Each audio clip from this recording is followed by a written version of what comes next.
इथे उपस्थित असणाऱ्या सगळ्यांनाच माझा मनपूर्वक प्रणाम।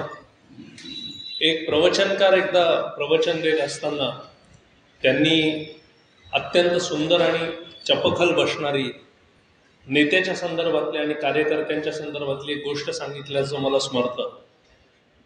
ती गोष्ट साधारण अशी होती की एक सद्गुरू विद्यार्थ्यांना, त्यांच्या शिष्यांना जीवनाविषयी काही मार्गदर्शन करत होते। जीवन जगण्याच्या पद्धती कशा असू शकतात, जीवन जगताना काय काळजी घ्यायला लागते, कुणाचं ऐकायचं असतं, कुणाचं ऐकायचं नसतं, नेता कोण असावा, कार्यकर्ता कोण असावा, अशा संदर्भातलं ते सगळं उपरोक्त असं चिंतन त्या ठिकाणी सुरू होतं। आणि हे सगळं चाललेलं असताना अचानक बाहेरनं काही एक प्राण्यांचं एक चित्र, प्राणी आहेत असं एक चित्र त्या ठिकाणी निर्माण झालं। ते चित्र असं होतं की साधारण 50च्या आसपास सिंह होते आणि एक मेंढी, मेंढक ज्याला आपण म्हणतो, हे सगळेजण जथ्था करून जात होते। त्यावेळेस शिष्यांनी सांगितलं गुरुदेवांना की गुरुदेव, बाहेर असं असं घडतंय। गुरुदेव म्हणाले, काय घडतंय? त्यावेळेस शिष्यांनी सांगितलं की साधारण 50 सिंह आहेत आणि एक मेंढी आहे आणि हे सगळेजण पुढे जात आहेत। त्यावेळेस गुरुदेव म्हणाले, काळजी करण्याचं काहीच कारण नाही। काही वेळ निघून गेला आणि एकदम विरुद्ध असं एक चित्र निर्माण झालं, ज्याच्यामध्ये साधारण 50 मेंढ्या एक सोबत चाललेल्या होत्या, जथ्था करून चाललेल्या होत्या, समूह करून चाललेल्या होत्या आणि त्यांच्यासोबत एक सिंह होता आणि सिंहाच्या पाठोपाठ त्या चाललेल्या होत्या। आणि मग शिष्यांनी गुरुदेवांना हे एक उदाहरण दिलं की बा आता असं घडतंय। त्यावेळेस गुरुदेव म्हणाले, आता काळजी करण्याचं कारण आहे। त्यावेळेस शिष्यांनी विचारलं की सुरुवातीला काळजी करण्याचं कारण नाही असं तुम्ही म्हणालात, दुसऱ्या प्रसंगात काळजी करण्याचं कारण होतं असं म्हणालात। त्यावेळेस गुरुदेव जे म्हणाले ते आजच्या विषयाला अत्यंत सुसूत्र असं बांधलेलं एक तत्व आहे असं मला वाटतं आणि त्या विषयाकडे आपण येऊ शकतो त्या दृष्टीने। गुरुदेव म्हणाले, तुम्ही पहिलं चित्र आठवा ज्यामध्ये साधारण 50 सिंह होते आणि एक मेंढी होती। त्या 50 सिंहांचं नेतृत्व मेंढी करत होती, त्याच्यामुळे त्या सिंहांना तसा विशेष अर्थ नव्हता। पण दुसऱ्या ज्या चित्रामध्ये दुसरा जो प्रसंग, दुसरी जी घटना होती, त्यामध्ये 50 मेंढ्या जरी मागे असल्या तरी त्यांचं नेतृत्व सिंह करत होता आणि त्या सिंहाचं त्या ठिकाणी विशेष महत्व होतं। त्यामुळे नेता कसा असतो त्या संदर्भामध्ये कार्यकर्ते नेमके काय करतात हे जर ठरत असतं। कार्यकर्ते साधारण असतील, पण नेता जर श्रेष्ठ असेल, नेता जर अत्यंत योग्य पातळीचा असेल तर त्या कार्यकर्त्यांना दिशा मिळते। मात्र कार्यकर्ते हे सिंहासारखे असतील, मात्र नेता हा एखाद्या मेंढीसारखा असेल तर त्या ठिकाणी एक दशा निर्माण होते। असा साधारण हा प्रसंग होता। मला असं वाटतं की स्वातंत्र्याची चाड नाही, पारतंत्र्याची चीड नाही, पराक्रमाची ओढ नाही, अशा निद्रिस्त अवस्थेमध्ये, निष्क्रिय अवस्थेमध्ये आपला भारतीय समाज बऱ्यापैकी अडकलेला असताना, भांबावलेला असताना, निष्क्रिय झालेला असताना, निरुत्तर झालेला असताना, काय करू आणि काय नको असं झालेलं असताना, बाकी फार ठिकाणी ठिणग्याच पडलेल्या असताना, जिथे वणवा कुठेच दिसत नव्हता, जिथे आगीचा पोळ कुठे दिसत नव्हता, जिथे तेज कुठं दिसत नव्हतं, जिथे ओज फारसं कुठे दिसत नव्हतं, काही अपवाद सोडले तर, अशा एका अपवादभूत परिस्थितीमध्ये सर्वसामान्य भारतीय समाजाला जो निद्रिस्त निष्क्रिय अवस्थेत जगत होता, त्याला सिंहासारखं नेतृत्व देण्याचं काम ज्यांनी केलं, त्या भारतीय असंतोषाचे जनक आणि थोर स्वातंत्र्य सेनानी, थोर समाज सुधारक, थोर पत्रकार, वक्ते, वकील, प्राध्यापक असणारे लोकमान्य टिळक यांच्याविषयी बोलण्यासाठी मी या व्यासपीठावरती उद्युक्त झालोय। काही दिवसांपूर्वीच लोकमान्य टिळकांची पुण्यतिथी, जयंती साजरी झाली 23 जुलै रोजी, एक 7-8 दिवसांपूर्वी, आणि अगदी आता 8च दिवसांनी लोकमान्य टिळकांची या ठिकाणी पुण्यतिथी आज आहे। त्यानिमित्ताने त्यांच्या व्यक्तिमत्वाचं चिंतन करण्यासाठी आणि त्यांच्या विचारांवर एक प्रकारचं प्रगटीकरण, प्रतिपादन करण्यासाठी मी या ठिकाणी व्यासपीठावरती उद्युक्त झालोय। सर्वप्रथम आज ज्यांची जयंती आहे अशा अण्णाभाऊ साठेंना आणि ज्यांची पुण्यतिथी आहे अशा भारतीय असंतोषाचे जनक असणाऱ्या लोकमान्य टिळकांना मी मनपूर्वक अभिवादन करतो। लोकमान्य टिळकांचं नाव माहीत नाही असा एकही भारतीय, महाराष्ट्रीय आणि विशेषतः पुणेकर सापडणारच नाही। रत्नागिरी, चिखली, कोकणामध्ये साधारण ज्यांचा जन्म झाला, पण पुण्यामध्ये ज्यांचा साधारण पूर्ण असा कार्यकाळ होता, ज्यांचं जीवन पूर्ण त्यांनी व्यतीत केलं आणि साधारण पुढे त्यांचा मुंबईमध्ये मृत्यू झाला, असं साधारण लोकमान्य टिळकांचं चरित्र. लोकमान्य टिळकांना अगदी काही 90, 100, 110 वर्षांचं आयुष्य लाभलं नाही. 23 जुलै 1856 रोजी लोकमान्य टिळकांचा चिखली, रत्नागिरी, कोकणामध्ये जन्म झाला आणि 1920 साली, म्हणजे जेव्हा लोकमान्य गेले आणि गांधींनी भारतीय नेतृत्वाचा लढा आपल्या हाती घेतला, साधारण 44 आणि 20, 64 वर्ष लोकमान्य टिळकांना आयुष्यमान लाभलं. परंतु पुढचे 500,000 वर्ष पुरून उरेल आणि प्रेरणा निर्माण करेल असं काम लोकमान्य टिळकांनी कसं करून ठेवलं हे आपण पाहणार आहोत. लोकमान्य टिळकांनी नेमकं काय केलं, तर लोकमान्य टिळक हे भारतीय असंतोषाचे जनक होते. भारतीय स्वातंत्र्य लढ्याचा निर्माण आधीच झालेला होता, परंतु त्याचा रथ पुढे नेण्याचं काम करण्याचं, सारथ्य करण्याचं काम करणारे सारथी लोकमान्य टिळक होते. लोकमान्य टिळक भारतीय जनमानस एका विपन्नावस्थेत असताना, एका भांबावलेल्या स्थितीत असताना, त्यांचा जो पूर्ण उधळलेला वारू होता तो पुन्हा रुळावर आणण्याचं काम ज्यांनी केलं ते लोकमान्य टिळक होते. महात्मा गांधी असतील, स्वातंत्र्यवीर सावरकर असतील, सुभाषचंद्र बोस असतील, योगी अरविंद असतील, विवेकानंद असतील, लाला लजपतराय असतील, बिपिनचंद्र पाल असतील, किंवा अशा अनेक महापुरुषांनी, महनीय व्यक्तींनी ज्यांचं मोठेपण एकमुखानं मान्य केलं, असं व्यक्तित्व लोकमान्य टिळकांचं होतं. कसे घडले लोकमान्य टिळक, कसे वाढले लोकमान्य टिळक, केले काय त्यांनी आपल्या व्यक्तित्वाच्या संवर्धनासाठी, हे सगळं आज आपण बघण्याचा प्रयत्न करणार आहोत.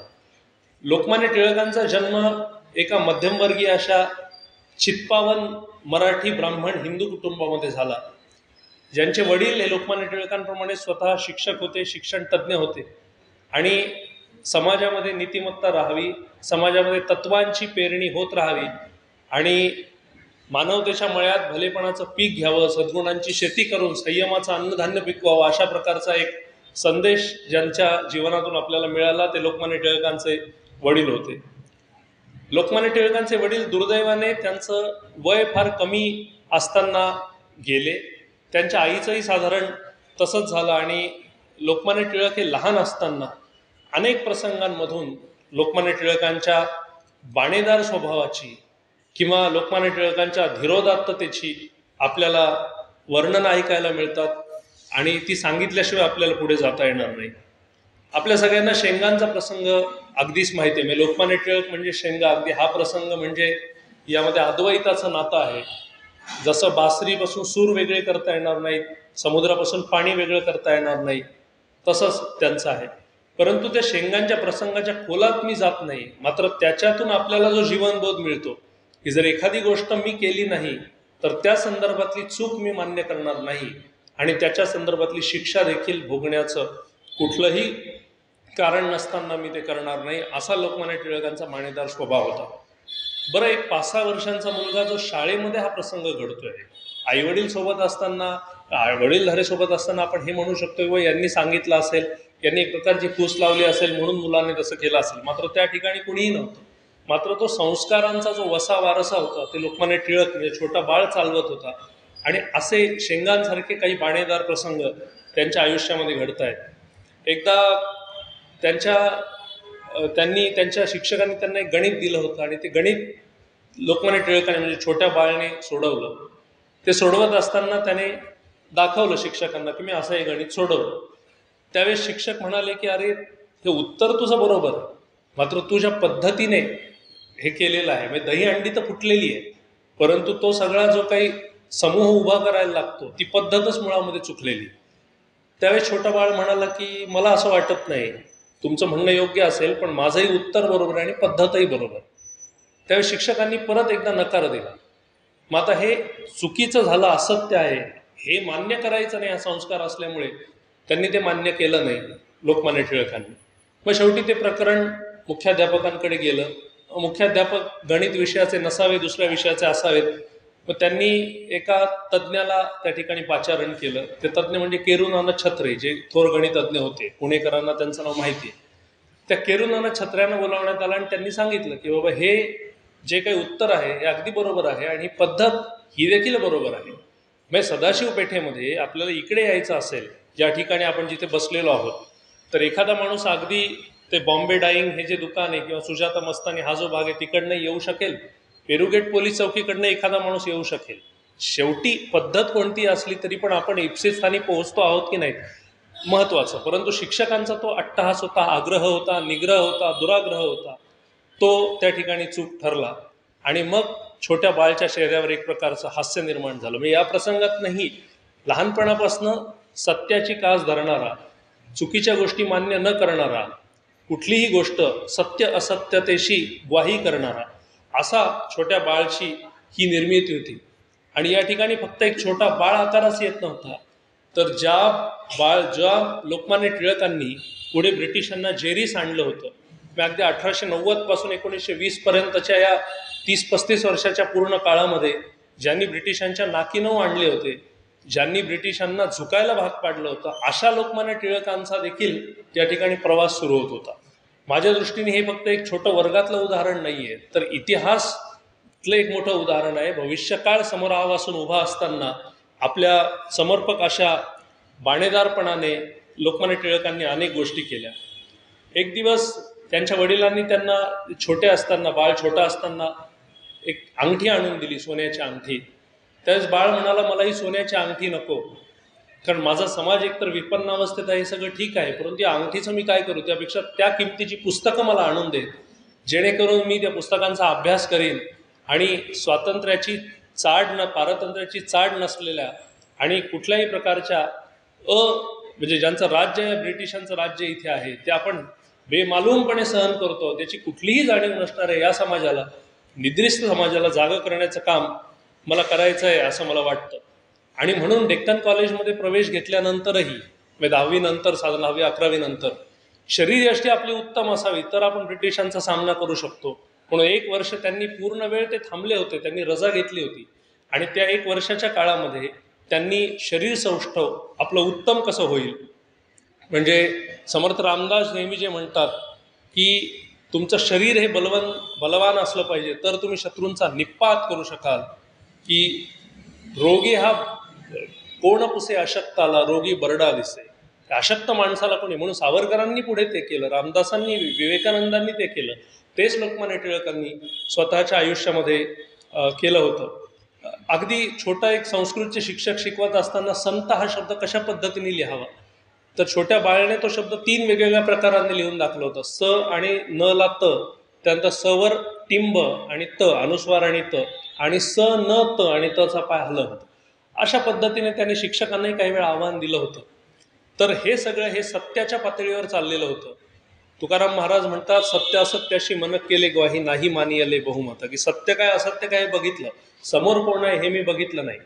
रामदास पुढे जाऊन म्हणतात, उदंडाचे उदंड ऐकावे, परी ते प्रत्ययी पहावे, खरे खोटे निवडावे अंतर्यामी, की अंतर्यामी तुमच्या खरं खोटं निवडलं पाहिजे. तुमचा शिक्षक फक्त आहे किंवा तुमचे आई वडील ते सांगतायत म्हणून मान्य करणं हे योग्य नाही, अशा प्रकारचं आयुष्य त्यांचं, लोकमान्य टिळकांचं घडत होतं. मग साधारण डेक्कन कॉलेजमध्ये प्रवेश घेतला, तिथे त्यांनी त्यांच्या गणिताची पदवी प्राप्त केली. त्यानंतर पुढच्या पदव्युत्तरसाठी ते गेले होते, परंतु ते अर्धवट सोडून त्यांनी कायद्याचा अभ्यास केला, की ब्रिटिशांना जेरीस आणायचं असेल तर आपल्याला कायदा माहीत पाहिजे, हा त्यांचा त्यामागचा भाव होता. कायद्याचा अभ्यास केला आणि मग त्यांनी विष्णूशास्त्री चिपळूणकर असतील किंवा शिवरामपंत असतील किंवा आगरकर या सगळ्यांच्या सोबत लोकमान्य टिळकांनी डेक्कन एज्युकेशन सोसायटीची स्थापना तर पुढे केली, आधी न्यू इंग्लिश स्कूलची स्थापना केली. मग फर्ग्युसन कॉलेज आलं, जिथे ज्या ठिकाणी काम करण्याचं भाग्य मला गेल्या 3 वर्षांपासून लाभतंय. अशा लोकमान्य टिळकांच्या फर्ग्युसन महाविद्यालयात डेक्कन एज्युकेशनमध्ये आणि या सगळ्या परिवारामध्ये काम करण्याचं भाग्य मला आज लाभत असताना मनोमनी एक प्रकारचा अभिमान दाटून येतोय. आणि तिथं गेल्यानंतर कधी सावरकरांची, कधी टिळकांची, कधी आत्रेंची आठवण झाल्याशिवाय राहत नाही, कारण या सगळ्यांनी बराच वेळ शिक्षक, विद्यार्थी म्हणून त्या ठिकाणी अशा अनेक लोकांनी घातला, त्यातले हे 3-4 महान माणसं होते. आणि लोकमान्य टिळकांची आगरकरांची पण गाठभेट झाली. त्या संदर्भात आपण ते एक वेगळं पर्व होतं, वेगळा अध्याय होता, आपण त्यानंतर बोलूया. पण साधारण 1885च्या नंतर लोकमान्य टिळक हे स्वराज्याच्या चळवळीमध्ये दाखल झाले, की हे जे ब्रिटिशांचं राज्य आहे, हे अन्यायकारी राज्य आहे, हे जुलमाचं राज्य आहे, हे न्यायाचं राज्य नाही, सत्याचं राज्य नाही, नीतीचं राज्य नाही आहे. आणि हे करण्यासाठी मला सगळ्यात आधी काय केलं पाहिजे, तर माझ्या बांधवांना एक केलं पाहिजे. आणि त्यांना सगळ्यात आधी त्यांनी चतुसूत्री दिली. त्या चतुसूत्रीचा अर्थ म्हणजे सगळ्यात महत्त्वाची गोष्ट त्यातली म्हणजे स्वराज्य, की स्वतःचं राज्य असलं पाहिजे. स्वतःचं राज्य असेल तर तुमच्या जीवनाला अर्थ प्राप्त होतो. तुम्ही जर कुणाचे गुलाम आणि अंकित म्हणून जगत असाल तर तुम्ही नेहमी त्यांच्या छत्रछायेखाली वाढता. आणि म्हणून तुम्हाला जे काही इप्सित साध्य करायचं आहे, जे काही ध्येय गाठायचं आहे ते होऊ शकणार नाही. तुमच्यावर अन्याय होत राहील, अत्याचार होत राहील आणि एक प्रकारचं अभागी असं जीवन तुमच्या वाट्याला येईल. म्हणून माझ्या माणसांनो, माझ्या नागरिकांनो, माझ्या बांधवांनो, सगळ्यात आधी आपल्यासाठी स्वराज्य महत्त्वाचं आहे. म्हणून लोकमान्य टिळक जे कडाडले होते आणि त्यांच्या अग्रलेखातही ते काही वेळा आलंय की स्वराज्य हा माझा जन्मसिद्ध हक्क आहे आणि तो मी मिळवणारच. ही एक सिंहगर्जना करणारे लोकोत्तर लोकनेते लोकमान्य टिळक होते, ज्यांनी स्वराज्याचं महत्त्व जाणलं आणि ते आपल्या बांधवांना पहिल्या प्रथम समजावून सांगितलं. चतुसूत्रीतला त्यांचा दुसरा महत्त्वाचा घटक तो म्हणजे स्वदेशी होता, की या देशावर आपलं प्रेम असलं पाहिजे. हे मात्र खरं आहे, त्यासाठी आपलं राज्य निर्माण झालं पाहिजे, हे खरं आहे. परंतु त्याचा आणखी एक महत्त्वाचा मार्ग, मूलगामी मार्ग, सगळ्यात महत्त्वाचा जर काय असेल तर तो म्हणजे स्वदेशी आहे, की या देशावर तुमचं प्रेम असून चालणार नाही. सावरकर म्हणाले होते की इथून पुढच्या काही वर्षांत, विवेकानंद म्हणाले होते इथून पुढच्या काही वर्षामध्ये सगळे देव बाजूला काढून ठेवले तरी चालतील, पण प्रत्येकाच्या हृदयामध्ये मनामध्ये भारत मातेचाच वास असला पाहिजे.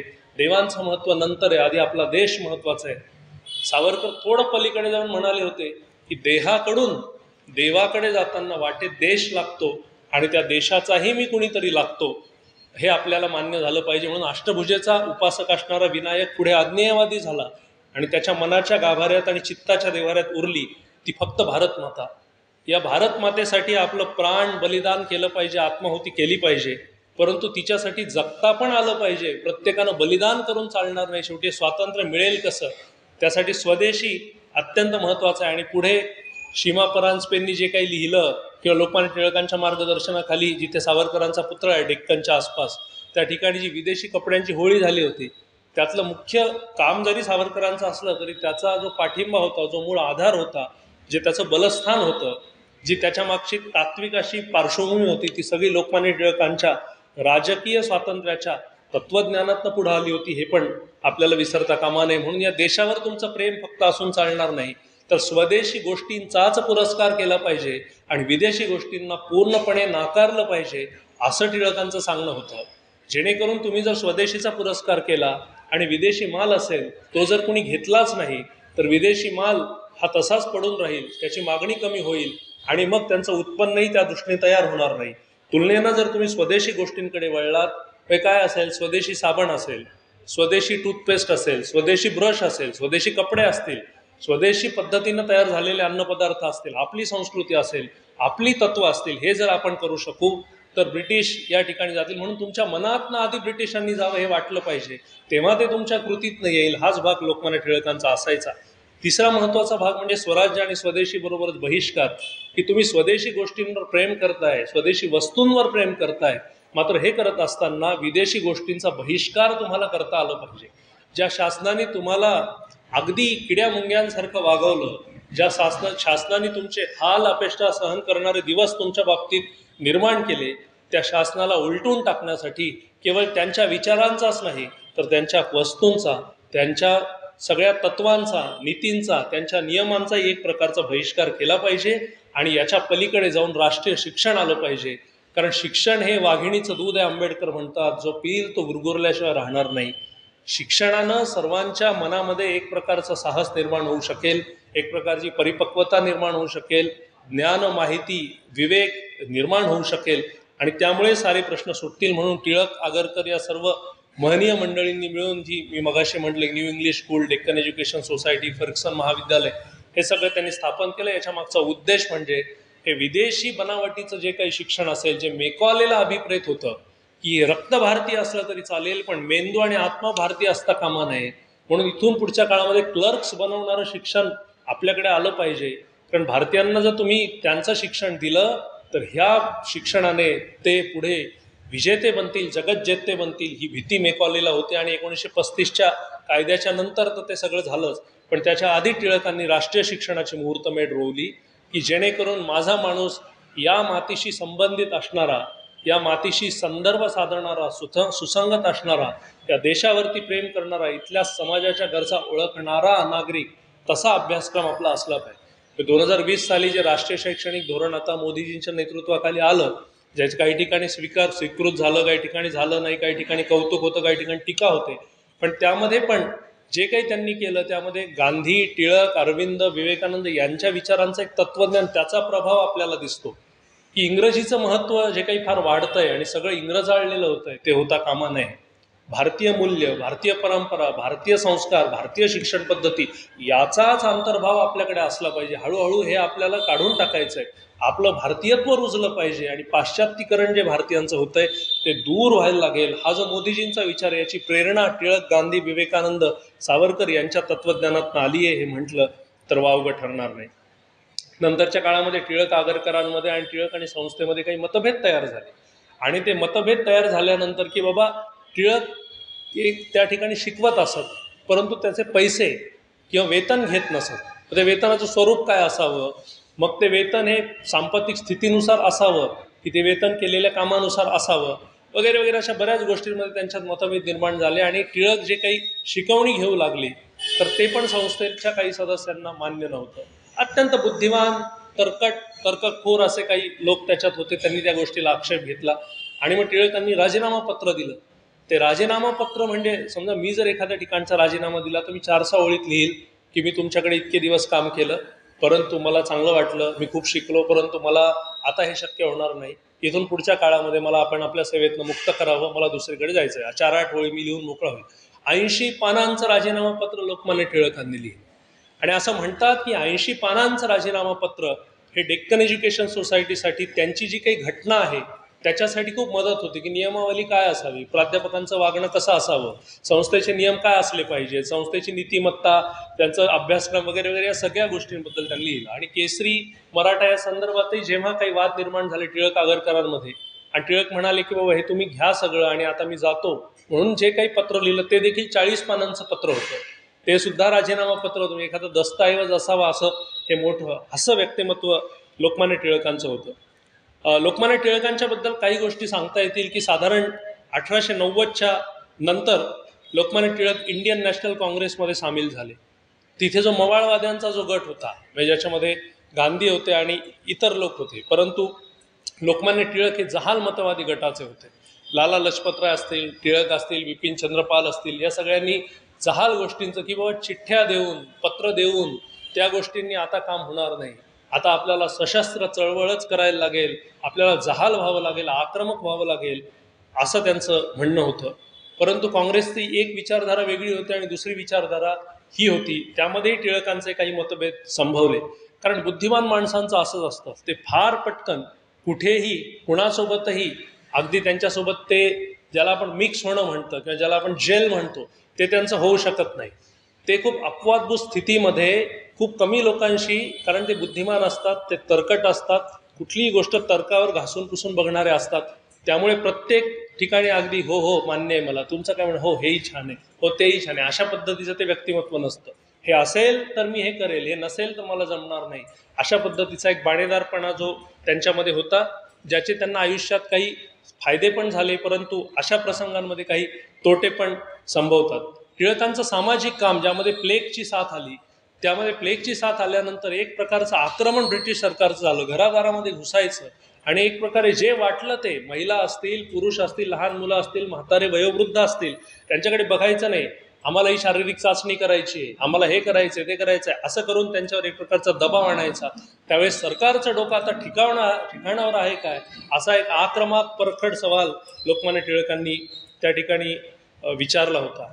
ज्यावेळेस 1896 साली दुष्काळ पडला होता, त्यावेळेस दुष्काळाचा जो काही तिथं जीवन विमा जो असायचा तो सरकार गोळा करायचा, तर आता हे घेऊ नका आणि हे जे तुम्ही घेतलंय उलट हे सगळं तुम्ही जनतेला द्या, असं लोकमान्य टिळकांनी मागणी लावून धरली. इथून काही अंतरावर असलेल्या, अगदी 3-4 किलोमीटर अंतरावर असलेला तो केसरीवाडा आपण कधी जाऊ शकाल, तिथे अगदी डाव्या बाजूला गेल्यानंतर वरच्या भागात टिळकांची खोली आहे, तिथं बसून ते अग्रलेख लिहित असत, केसरी मराठा चालवत असत. त्याच्यामध्येच त्यांनी अग्रलेख लिहिलं, सरकारचं डोकं ठिकाणावर आहे का, त्यांनी दुष्काळाच्या संदर्भात अग्रलेख लिहिले की कशी मदत सरकारनं केली पाहिजे आणि आपण कसा बहिष्कार काही गोष्टींचा सरकारवर टाकला पाहिजे ही त्यांनी जनतेला एक प्रकारची शिकवण दिली. पुढे ॲनी बेझंट असतील किंवा इतर लोकांच्या सोबत लोकमान्य टिळक काम करत होते. त्यांनी इंडियन होम रूल या ठिकाणी काय झालं, जोरात बोलू का हळू? सावकाश, बरं ठीक. होम रूल चळवळ जी ब्रिटिशांच्या विरोधात निर्माण झाली तर ती ॲनी बेझंट त्या ठिकाणी होत्या आणि लोकमान्य टिळक देखील त्या ठिकाणी होते. तर आपलं राज्य निर्माण होण्यासाठी, स्वराज्य निर्माण होण्यासाठी काय काय करायला लागेल याचा एक मधमाशांप्रमाणे पेटून उठलेल्या कार्यकर्त्यांना एक संदेश देण्याचं काम लोकमान्य टिळकांनी त्या ठिकाणी केलं. म्हणजे समाज म्हणू नका, राजकारण म्हणू नका, राष्ट्रकारण म्हणू नका, संस्कृती म्हणू नका. लोकमान्य टिळक जेव्हा फर्ग्युसन महाविद्यालयात शिकवायचे तेव्हा शिकवत असताना ते गणित हा विषय तर शिकवायचेच, संस्कृत हा विषय देखील ते शिकवायचे. हे उदाहरण तसं दुर्मिळ आहे. ते पत्रकार होते, वक्ते होते, कायद्याचे अभ्यासक होते, ज्योतिषाचा देखील त्यांनी अभ्यास केला होता, तत्त्वज्ञानाचा त्यांचा सखोल अभ्यास होता, त्यांचा गणिताचाही अभ्यास होता, त्यांचा खगोलशास्त्राचाही अभ्यास होता. अशा प्रकारचं वेगवेगळा अभ्यास लोकमान्य टिळकांनी केलेला होता.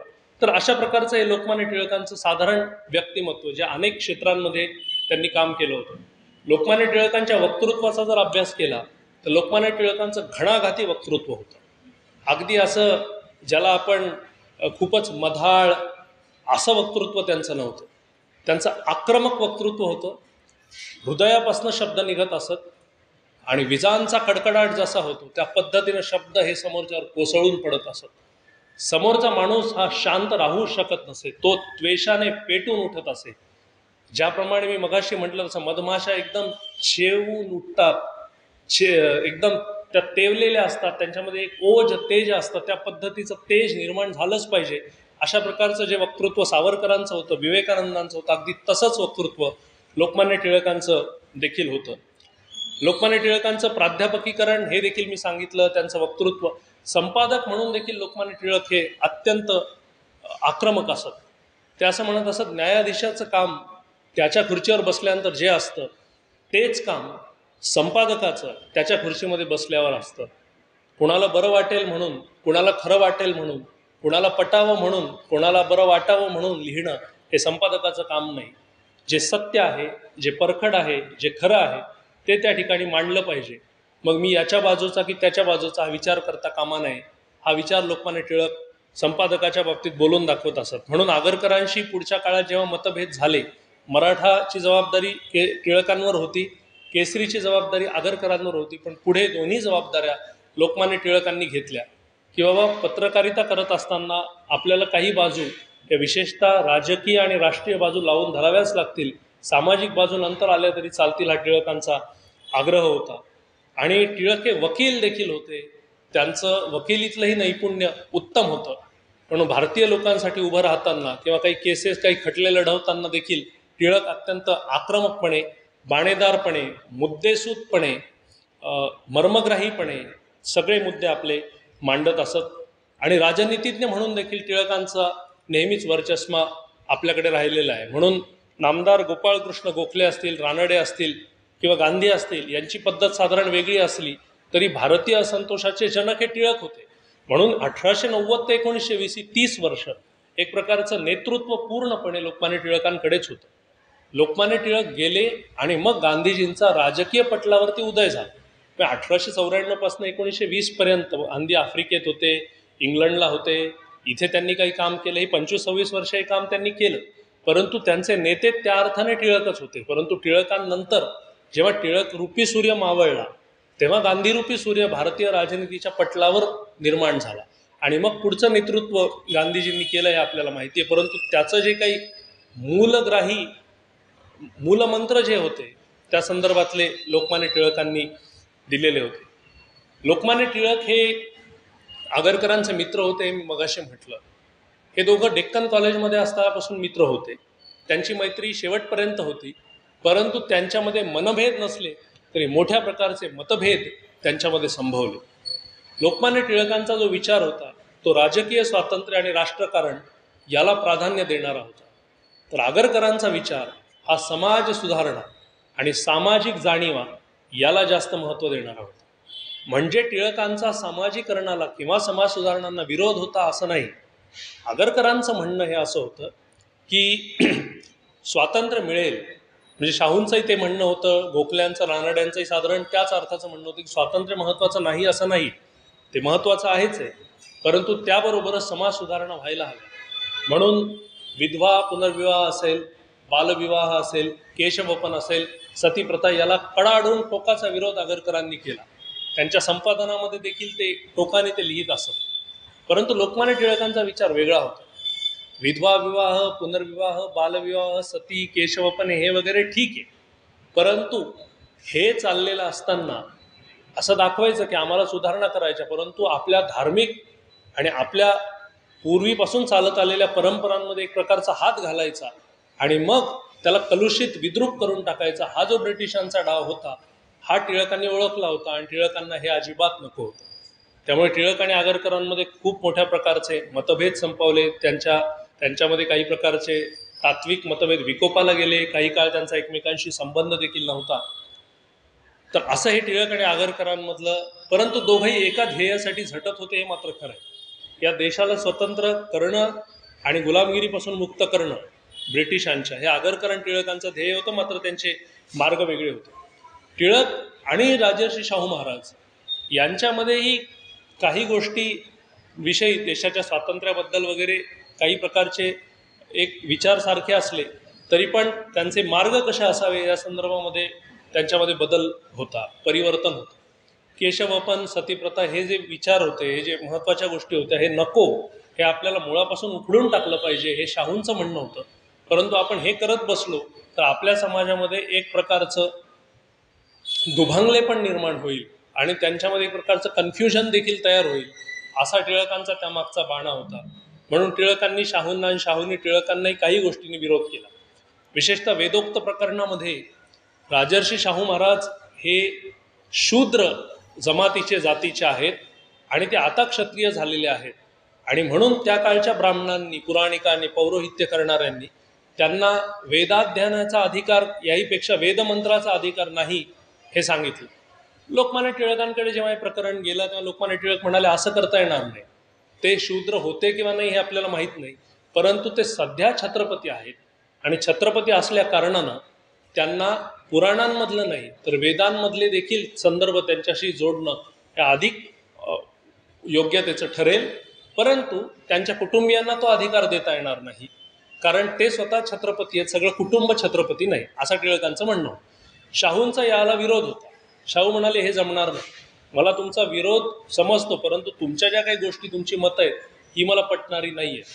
आंबेडकरांना देखील टिळकांचं हे पटत नव्हतं, शाहूंना देखील हे पटत नव्हतं आणि म्हणून त्या काळी ब्राह्मण समाजाचं जे काही वर्चस्व होतं ते मोडून काढण्यासाठी शाहूंनी एक प्रकारचं काही हॉस्टेल्स निर्माण केले, ज्यामध्ये सर्व जमातींची, जातींची मुलं मुली तिथे असतील किंवा वर्णव्यवस्था नष्ट व्हावी, जाती व्यवस्था नष्ट व्हावी म्हणून शाहूंनी प्रयत्न केले की त्या काळी फक्त कुलकर्णी किंवा देशपांडे ही जी पदं होती ती बाजूला करून अगदी तलाठी हे पद शाहूंनी निर्माण केलं. तर असे अनेक अधिकार किंवा पौरोहित्याचे अधिकार बाकीच्यांनाही मिळाले, हे ब्राह्मणेतरांनाही मिळाले. हे बदल शाहूंकडनं झाले आणि तिथे काही प्रमाणात टिळक आणि शाहू या दोघांमध्ये मतभेद निर्माण झाले. परंतु तरी देखील एकाचं निधन झाल्यानंतर दुसरा माणूस जेव्हा उठतो आणि म्हणतो की आज भारताच्या राजकारणातला सिंह निघून गेला, तेव्हा त्यांची हृदय एकमेकांशी जोडलेली होती, मन एकमेकांशी जोडलेली होती, मतांमध्ये विरोध होता, हे आपल्याला लक्षात घ्यायला लागेल. नेमकं आपलं असं म्हणून नाही, पण बऱ्याच जणांचं असं होतं की टिळक म्हणजे या जातीचे आणि त्या वर्गाचे, शाहू म्हणजे या जातीचे त्या वर्गाचे, शिवाजी महाराज म्हणजे या जातीचे त्या वर्गाचे, आणि मग त्यांचं जे मोठेपण आहे ते बाजूला ठेवून मुळात त्यांची जात, धर्मपंथ कोणता आहे याकडे काही जणांचं लक्ष जातं. आणि मग आता टिळकांबद्दल साधारण एक विचार मांडताना एक भरकटलेला वक्ता असं म्हणाला की मी शेंगा खाल्ल्या नाही म्हणून मी टरफलं उचलणार नाही, हा मुजोरपणा झाला, ही मर्दुमकी झाली, हा नासमजपणा झाला. आणि तो टिळक ज्या काही विशिष्ट जातीचे होते तो त्या जातीचा नव्हता, परंतु जर तो ज्या जातीचा होता त्या जातीचे टिळक असते तर या बाबतीत टिळकांना डोक्यावर घेतलं गेलं असतं.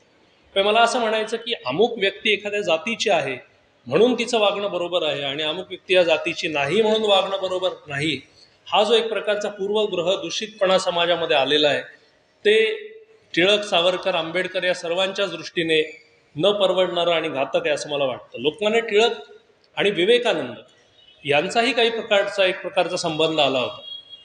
इथे सरदार विंचुरकर, आपण लक्ष्मी रोडकडून कुमठेकर रोड, लक्ष्मी रोड त्या भागात गेल्यानंतर सरदार विंचुरकर यांचा वाडा असं लिहिलंय. तिथं विवेकानंद आणि टिळकांची भेट झाली होती, विवेकानंदांची काही व्याख्यानं तिथे झाली होती आणि मग लोकमान्य टिळकांनी विवेकानंदांना आपल्या घरी नेलं होतं. कारण मुंबईवरनं जेव्हा ते पुण्यात आले होते त्यावेळेस त्यांच्या रेल्वेमध्ये संबंध आला आणि भगवी वस्त्र घातलेला हा महापुरुष कोण असं टिळकांना वाटायला लागलं. टिळकांकडे बघून विवेकानंद देखील स्तिमित झाले आणि हे झालेलं असताना मग आता हे दोन महापुरुष बोलत असताना आपण शांत बसलो तरी चालेल असं म्हणून बाकीचे सगळे रेल्वेतले शांत बसून राहिले आणि विवेकानंद आणि टिळकच एकमेकांशी 2-3 तास बोलत राहिले.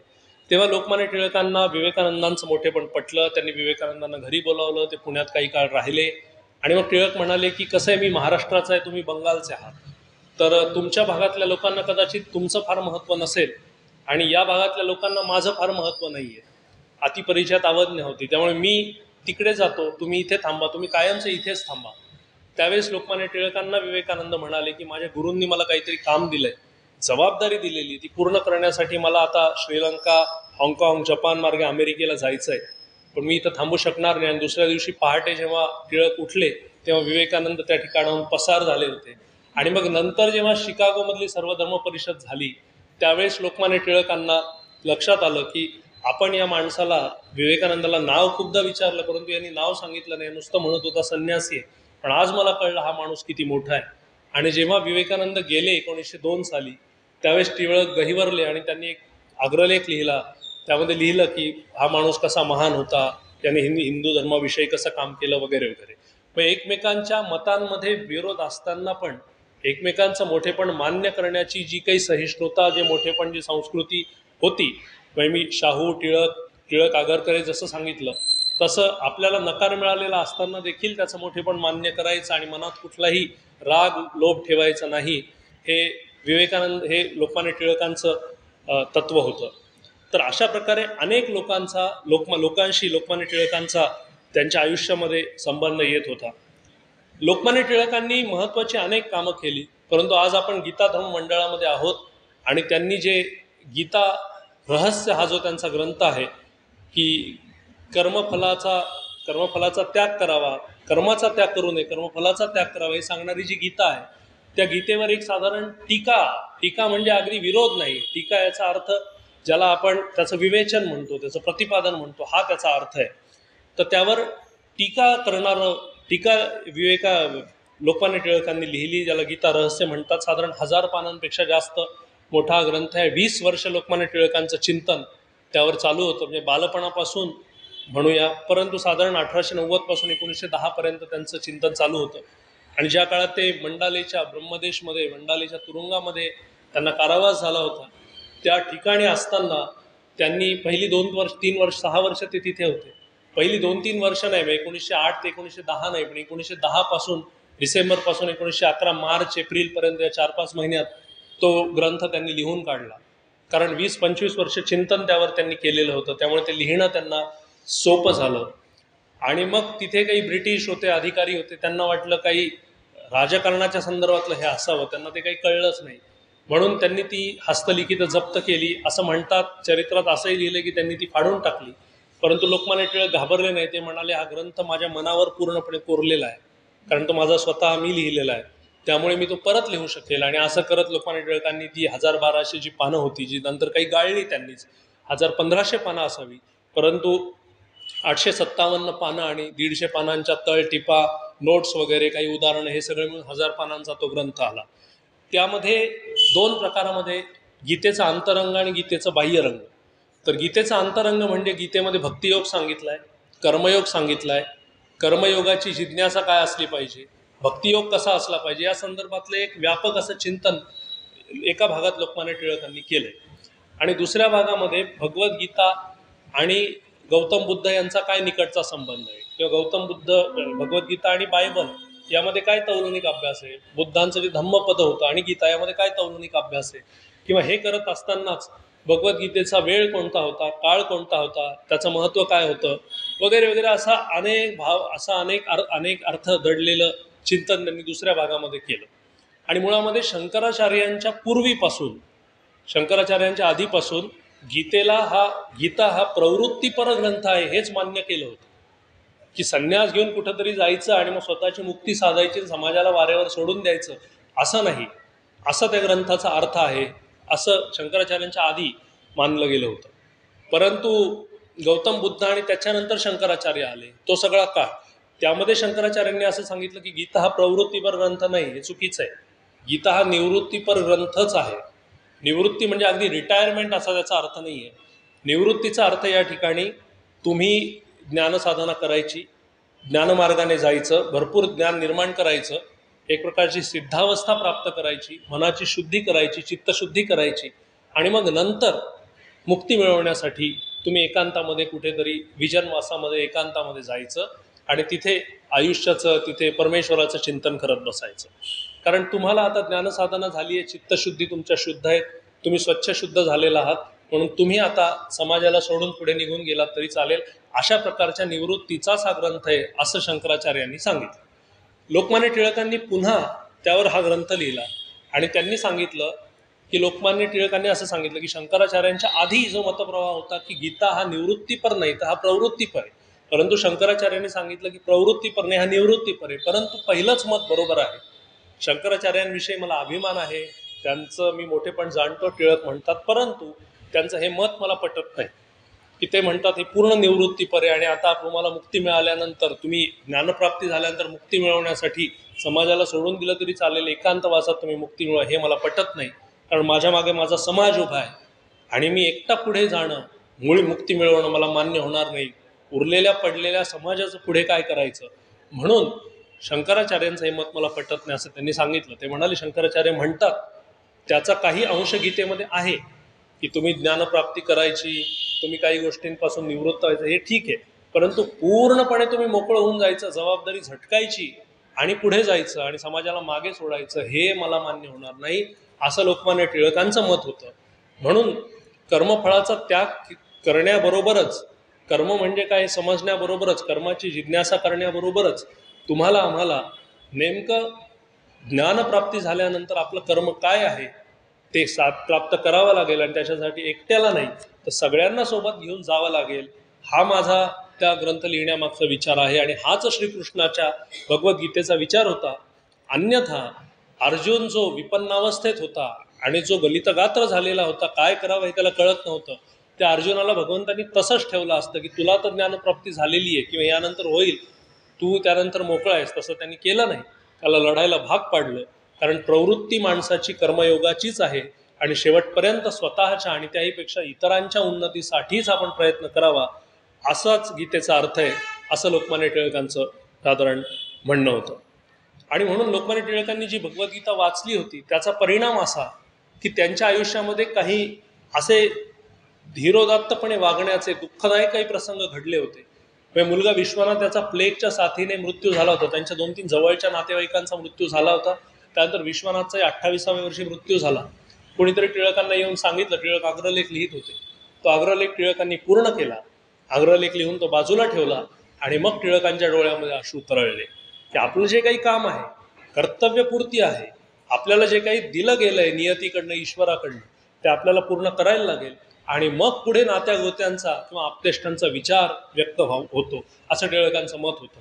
हे सगळं भगवद्गीतेतल्या एकूण जो काही भगवान श्रीकृष्णांनी शिकवलेला भाग आहे की माणसाने स्थितप्रज्ञ असावं, समचित्त समाधानी असावं, हे लोकमान्य टिळकांकडनं. म्हणून जेव्हा लोकमान्य टिळकांना कारावासाची देखील शिक्षा झाली तेव्हा आजूबाजूचे जे काही लोक होते ते थोडे बावरले, घांगरून गेले, घाबरले. परंतु टिळक म्हणाले, ज्यांना रडू येत असेल त्यांनी इथून चालतं व्हा, त्यांनी समुद्रामध्ये उडी मारून जीव द्या, हे असलं भेकडपणाचं आयुष्य नको. या देशासाठी जगणं आणि मरणं आपण स्वीकारलंय, मग कारावासाची शिक्षा झाल्यानंतर तुम्हाला रडू कसं येऊ शकतं, असं बाणेदारपणे टिळकांनी विचारलं. आणि मगाशी मी म्हटलं तसं की टिळकांच्या मुलाच्या मृत्यूनंतर अग्रलेख वगैरे झाला. एक पाहुणे त्यांचे भेटायला आले, केतकर म्हणून कुणी होते, आणि ते टिळकांना भेटले आणि ते म्हणाले की शोक झाला वगैरे असं तसं. त्यावेळेस टिळकांनी दिलेलं उत्तर खूप सुंदर आहे. त्यावेळेस टिळक म्हणाले की गावामध्ये जेव्हा आग लागते तेव्हा प्रत्येकाच्या घरच्या गौऱ्या ह्या द्याव्याच लागतात, की जेव्हा हा वणवा भडकलेला आहे प्लेगचा तेव्हा इतरांच्याच घरातलं कुणीतरी जाईल असं नाही, माझ्याही घरातलं कुणीतरी जाणार, मी कुणीही असलो तरी हे मान्य केलं पाहिजे. हा जो स्थितप्रज्ञपणा होता आणि समोरच्या येणाऱ्या गोष्टी स्वीकारायच्या, इतिहासामधला जास्त शोक न करता भविष्याची भीती बाळगायची नाही, हा जो काही एक साधारण समचित्त समाधानीपणाचा श्रीकृष्णाचा विचार होता तो गीतेतनं, गीता रहस्यामध्ये आणि गीता रहस्यामधनं टिळकांच्या जीवनामध्ये उतरला होता. नाहीतर असं बऱ्याचदा होतं की प्रवचन देताना प्रवचनकार प्रवचन देतात, कीर्तनकार कीर्तन देतात, आणि आपण भयभीत होता कामा नये, आपण बाणेदार असलं पाहिजे, धीरोदात्त असलं पाहिजे, आणि समोर जाताना एखादा उंदीर आला तरी पुढे चाच पडून खाली चक्कर येऊन पडायचं. हे जे काही आहे ते टिळकांचं नव्हतं. त्यामुळे जे जे आपल्याला माहिती ते इतरांना शिकवायचं, पण आपल्याही आचरणात ते असलंच पाहिजे. हे जैसे जैसे बोलणे बोलावे तैसे चालणे चालावे, हा जो भाग होता तो लोकमान्य टिळकांचा होता. आणि म्हणून अगदी बालपणापासून मनामध्ये पेटलेली जी धगधगती अग्निज्वाला होती ती स्वातंत्र्याच्या कुंडला, त्या स्वातंत्र्याच्या यज्ञामध्ये त्या समिधा अर्पण करण्याचं ध्येय टिळकांचं होतं, आणि त्याशिवाय मी स्वस्थ बसणार नाही. दुर्दैवाने त्यांना वयाच्या 64व्या वर्षी मृत्यू आला, परंतु तेव्हा जी अंत्ययात्रा निघाली होती त्याचे काही फोटो आहेत. म्हणजे बाळ ठाकरेंची अंत्ययात्रा जवळपास 15-20 लाख लोक होते असं म्हणतात.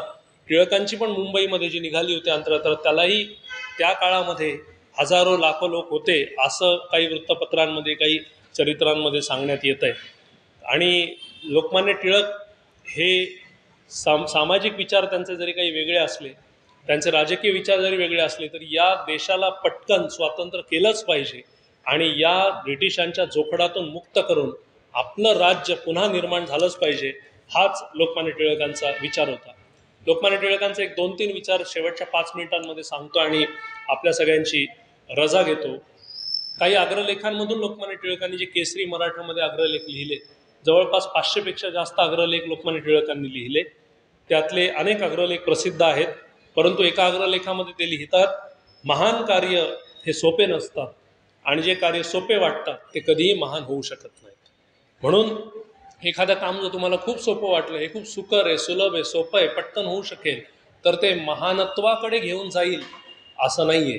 आणि जे काम महान होतं ते कधीही सोप्या पद्धतीने होतं असंही नाही आहे.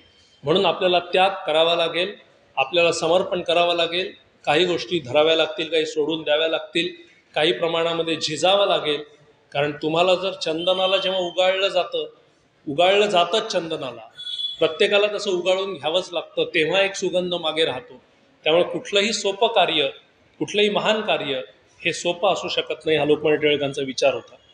आणखी त्यांचा एक विचार होता की माणूस हा स्वभावाने कितीही चांगला असला, कितीही उत्तम असला, परंतु जोपर्यंत तो शिक्षण घेत नाही आणि त्याच्या व्यक्तित्वाचा विकास होत नाही तोपर्यंत त्याच्या जीवनाला तसा कुठलाही अर्थ नसतो.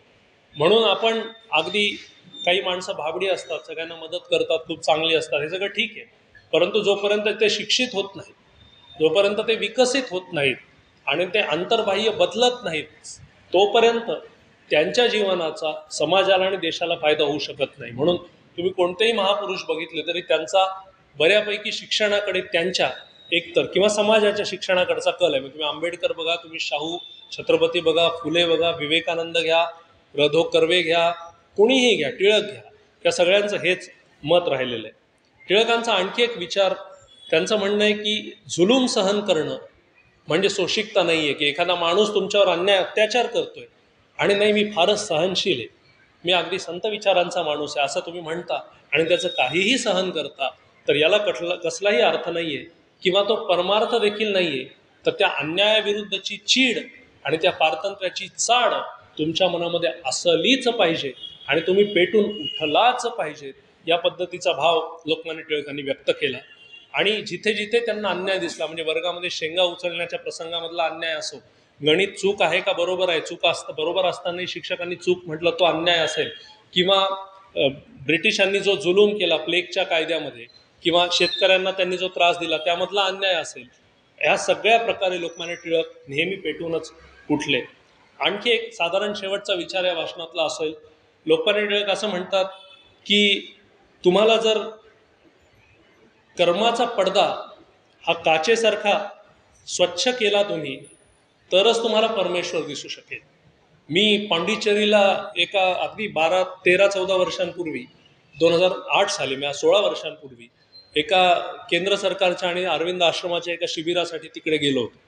तर त्या ठिकाणी आम्हाला एक प्रवचन देण्यात आलं होतं. त्यामध्ये असं सांगितलं की एक रिचर्ड म्हणून कुणी एक होते, ते माताजींकडे म्हणजे योगी अरविंदांच्या ज्या माताजी होत्या, योगिनी माताजी, त्यांच्याकडे ते आले होते, आश्रमामध्ये राहत होते. तेव्हा ते खूप शिकलेले होते, परंतु ते शिक्षण तज्ज्ञ होते, PhD वगैरे झालेले होते त्या काळात. म्हणजे किती आजपासून कदाचित 100-1 वर्ष अलीकडे, 60-70 वर्ष अलीकडे असेल. तर त्या ठिकाणी ते रोज येत असत आणि माताजींना ते म्हणाले की मला आश्रमात राहायचंय, शिकायचंय, सेवा करायची. त्या म्हणाले हरकत नाही, मग तू एक काम कर, तू भांडी असतात ना, आम्ही जेवल्यानंतर जी भांडी पडलेली असतात ते घासण्याचं तू काम कर. आता माताजींनी त्याला हे काम दिलं. तो PhD झालेला होता. सुरुवातीला त्याला एक प्रकारचा अहंकार होता की मी PhD झालं, हे ते माझ्या मागे इतके विद्यापीठात काम केलंय, संशोधन केलंय वगैरे वगैरे असं सगळं. परंतु हे सगळं झाल्यानंतर त्याला ते भांडी घासण्याचं काम म्हणजे असं होतं की आपल्या मनामध्ये ते जोपर्यंत असतं, ज्याला पूर्वग्रह दूषितपणा म्हणतो, तोपर्यंत आपण काम करूच शकत नाही. जेव्हा मनातनं निघून जातं तेव्हा ते कामातनं प्रतिबिंबित परावर्तित झाल्याशिवाय राहत नाही. तर त्याला ते काही जमत नव्हतं, कारण त्याचं मन घट्ट झालेलं नव्हतं, तो तेवढा धीरोदात्त नव्हता. मग कसं बसं घासायचं. मग माताजींनी एकदा 2 महिन्यांनी ते बघितलं सगळं. मग त्या म्हणाले हे बघ, तुला हे सगळं विसरून जावं लागेल, तू कोण आहेस, काय आहेस, तू इथे काम करताना सेवा म्हणून आलेला आहेस, सेवक म्हणून सेवा कर. अशा प्रकारे भांडी घास, अशा प्रकारे ताट घास. आता इथे बऱ्याच बायका आहेत, त्या आहे कदाचित समजून घेऊ शकतील. अशा प्रकारे ताट घास जेणेकरून तुझं चित्र, तुझा चेहरा त्यामध्ये बघितल्यानंतर तुला भगवान श्रीकृष्णाचाच चेहरा दिसला पाहिजे.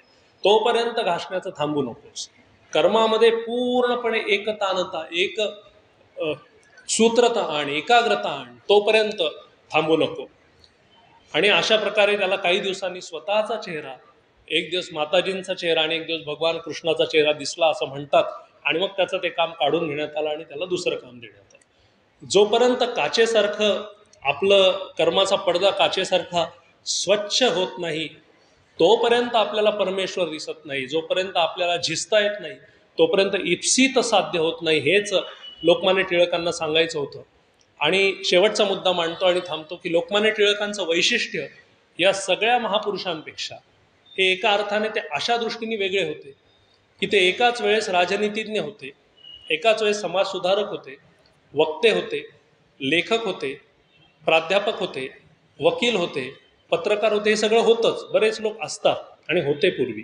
परंतु सामाजिक सुधारणा, राजकीय सुधारणा, राष्ट्रीय सुधारणा यांचा एक भाग आणि दुसरा भाग म्हणजे धर्मकारण, तत्वज्ञान, याच्यामध्येही तेवढीच एकाग्रता आणि तेवढंच मोठेपण लोकमान्य टिळकांचं होतं.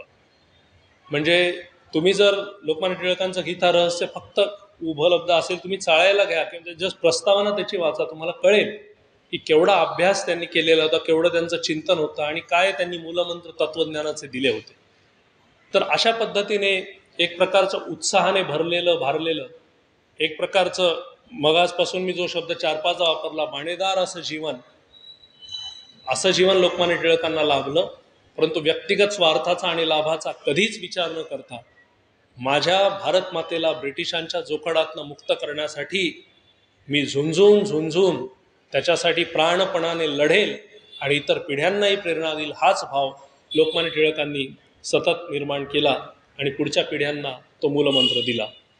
म्हणून तुम्ही जर केव्हाही बघितलं तरी लोकमान्य टिळक बघताना तुम्हाला असे कधी निद्रिस्त झालेले आहेत किंवा विचलित झालेले आहेत किंवा असे खूपच असे गलितगात्र झाले असे टिळक तुम्हाला कधीच दिसणार नाही. तुम्हाला बाणेदार असेच टिळक नेहमी दिसतील. कारण आयुष्यभर शेवटचं काही आजारपणाचा भाग सोडला, शेवटपर्यंत त्यांचा तो बाणा, त्यांचा तो जो कणा होता तो तसाच ताठ होता आणि तो कधीही शेवटपर्यंत झुकला नाही. तर अशा प्रकारे लोकमान्य टिळकांचं जीवन तुमच्यापुढे व्यक्त करण्याचा प्रयत्न केला. यातलं काही पटलं नसेल तर ते माझं म्हणून सोडून द्या. जे काही तुम्हाला पटलं असेल, चांगलं वाटलं असेल ते टिळकांचं आहे असं समजा. आणि या टिळकरूपी सुगंधाचा जो काही अत्तराचा सुगंध आपल्या सर्वांच्या जीवनामध्ये सातत्याने दरवळू दे हीच भारत मातेच्या ईश्वराच्या चरणी प्रार्थना करतो आणि आपल्या सर्वांची रजा घेतो. धन्यवाद.